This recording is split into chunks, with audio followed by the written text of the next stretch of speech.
नमस्कार मंडळी, आमच्या यूट्यूब चॅनलवर तुम्हा सर्वांचे खूप खूप स्वागत। तर आज आम्ही तुम्हाला सांगणार आहे इथील स्विमिंग क्लासेसबद्दल। तर आता रिसेंटलीच माझ्या मुलीचे स्विमिंग क्लाससाठी ॲडमिशन झाले, तेही 10 महिने वाट बघितल्यानंतर। चला आता आम्ही जातोय स्विमिंग क्लासच्या इथे।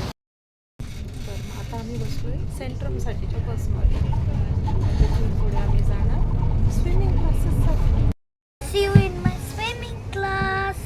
आता आम्ही सेंट्रल स्टेशनला पोहोचलो। नेदरलँड्समध्ये स्विमिंगसाठी खेमेंतेकडे म्हणजेच इथल्या लोकल म्युन्सिपालिटीकडे रजिस्ट्रेशन करावे लागते, जिथे बरंचसं वेटिंग असतं।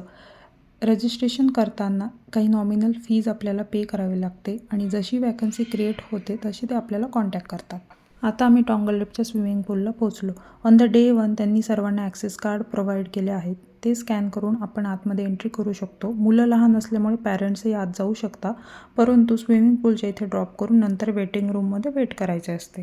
नेदरलँड्समध्ये स्विमिंगचे डिफरंट लेवल्स असतात, जसे की national swimming diploma level A, B आणि C। सर्वात जास्त आवडलेली आणि महत्त्वाची गोष्ट म्हणजे इथे सेफ्टी आणि सिक्युरिटी खूप मॅटर करते। सगळीकडे खूप नीट आणि क्लीन असते, जसे की पॅरेंट्सला अशा प्रकारचे शू कवर प्रोव्हाइड केले जातात, जेणेकरून स्विमिंग पूलचा एरिया खराब होऊ नये। सर्वांसाठी चेंजिंग रूम आणि लॉकर्स अवेलेबल आहेत। स्विमिंगच्या आधी आणि नंतर शॉवरसाठी शॉवर रूम्स अवेलेबल आहेत। प्रत्येकाला आपल्या लेवलनुसार त्या स्विमिंग पूलमध्ये एंट्री दिली जाते।